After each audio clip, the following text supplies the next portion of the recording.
Hey guys, I want to give you a quick update on our catastrophic fuel system failure on our 2019 Cadillac Escalade. A couple Saturdays ago, our 6.2 liter engine in our Cadillac just had a catastrophic fuel system failure. And I call it catastrophic because it's going to cost us about $5,000 out of pocket in order to get the engine up and running the way that it needs to. Or get it back into good shape. Basically, it failed without warning out of the blue. And it was not after I just filled up or anything like that. We had just stopped at the rest area right before the Macon bypass on I-75 South.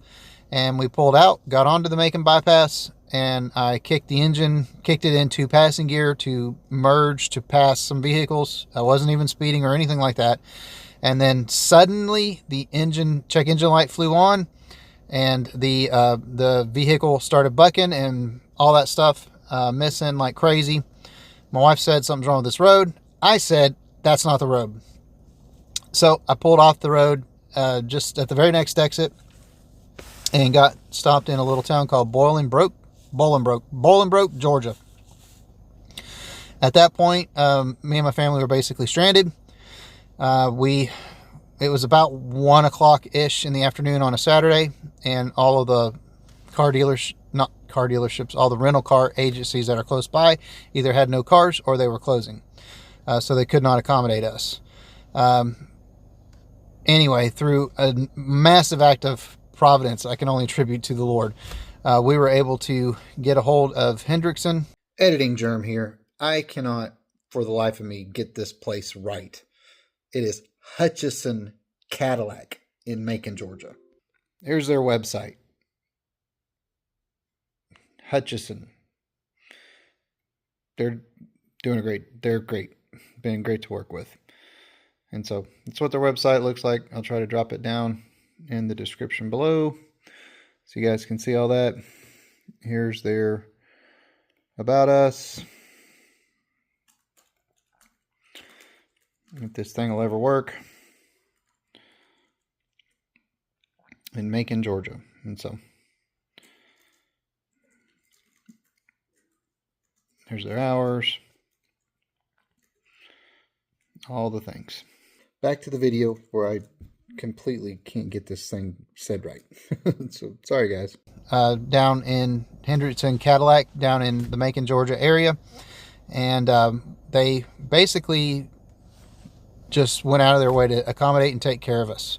And so didn't know what was happening. It took a little bit of time, but Hendrickson, their techs figured out what was going on.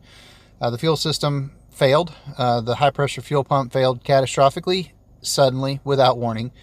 And I just want to give you guys an update on that, where we're at on it. Basically, the engine is put back together. Everything's good now.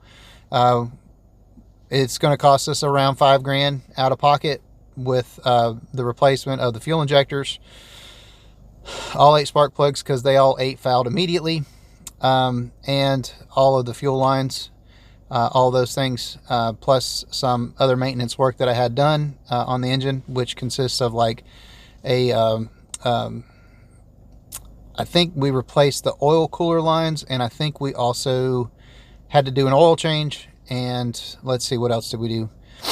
I think that's pretty much it for the engine. All said, with most of that, you know how it goes. Most of it's labor. The engine's back in shape. So that's the big update. You may be like, okay, where is it? But it's actually still with Hendrickson right now because their technician found a grinding noise coming from the transmission. And so they dropped the pan on the transmission and found extensive metal pieces in the transmission. Fluid was burnt. Fluid was changed 25,000 miles ago, and we've never towed with it, never burned out in it, never done anything to it. So I have no idea how the transmission was actually shifting and functioning. The only little hint was every now and then, and I couldn't get it to repeat, we'd have a hard shift from like 10th gear down to 7th if I did like a easy acceleration pass on the interstate. Otherwise the transmission shifted perfectly. at least to my knowledge. And so never hard clunks, never weird noises, nothing. So I don't know if what happened with the fuel system just pushed the transmission over the edge and it was already on the edge. I don't know. But basically where we're at right now is we've got to settle up with Hendrickson, and we'll do that when we go pick up the Escalade. The warranty, the extended warranty, is covering the transmission, all but the fluid. Basically, all the lubricated parts are covered on that extended powertrain, except for the fluid, which I think is kind of weird, but neither here nor there. I don't mind covering a couple $100 in fluid. The fluid is, the transmission has to be replaced. Big problem is transmissions are on back order. So those 10 speeds that go behind those 6.2 liters in those 2019s are on back order. So surprise, surprise, we talked about that in the past and how parts availability is a thing for these 6.2 powered vehicles. And so have no idea whenever the transmission is going to be available. But fortunately, we still have a GMC Acadia loaner. It's basically been drove one time since we got back. So Hendrickson, if you guys are watching these videos, your Acadia is sitting right there. And I'm going to drive it one more time to go get some gas in it and basically just wait for you guys' call.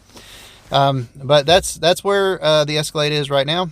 All told, we're going to be somewhere in the neighborhood of $13,000 total for this repair. The warranty company did cover the fuel pump itself because it's part of the lubricated system. That was around $1,000-ish between the fuel pump and the labor.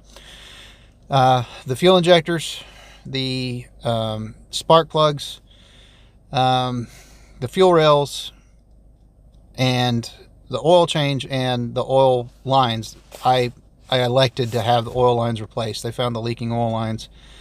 That's around $5,000-ish, somewhere in that neighborhood, out of pocket, plus $1,000-ish that the warranty company is going to pay for the fuel system. So that's about a $6,000 failure on the fuel system. If we subtract the fuel lines, it's around $5,000 ish for the fuel system. Labor is expensive. I don't know how else to put it, guys. The labor is expensive. A lot of this stuff I could have done myself. I've done this kind of work before on my vehicle. The problem is it's 200 miles away, and we've got a really nice loaner. They were able to give us that loaner, and to put a price on paying a rental car that long, that's, like a $3,000 gift. So I'm very appreciative of that. So we're going to keep working with them, just trying to be open, trying to be honest with you guys on all these things. So around $6,000 for the repair on the engine, $7,500 to replace the transmission. I don't know what the labor is going to be on that, so it could even be more. I don't know. But thankfully the insurance, the warranty company is going to cover that.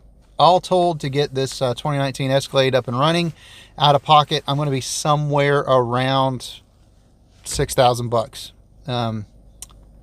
Between what the warranty company's paying, but my out of pocket is going to be around $6,000-ish. Once it's all said and done, we have all the paperwork and the final numbers. I'll make a video sharing that with you guys too. It is what it is, guys. I don't know how else to say it. Sometimes you just got to pay to play. And so we're paying today, and hopefully the Escalade will be a really reliable vehicle for us going forward. It's a little disappointing because it's only got 120,000 miles on it. We've put right at 23,000 since we purchased it, at 97,000 miles.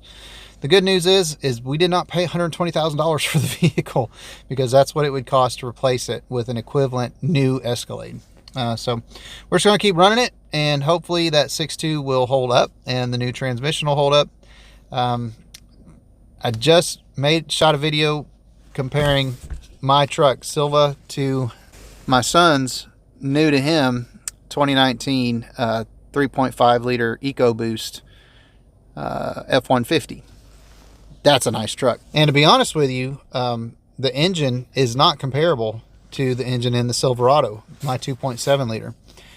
The reason is my engine is like the base engine. His is one of the top tier engines. that you can get in an F-150. So, all being said, we're comparing apples and oranges whenever we compare the Turbo Max to the 3.5 twin turbo. He's got a lot more power. He's got a lot more torque. So his truck should perform exponentially better than my truck. Then again, my truck still pulls this giant 36 footer right there.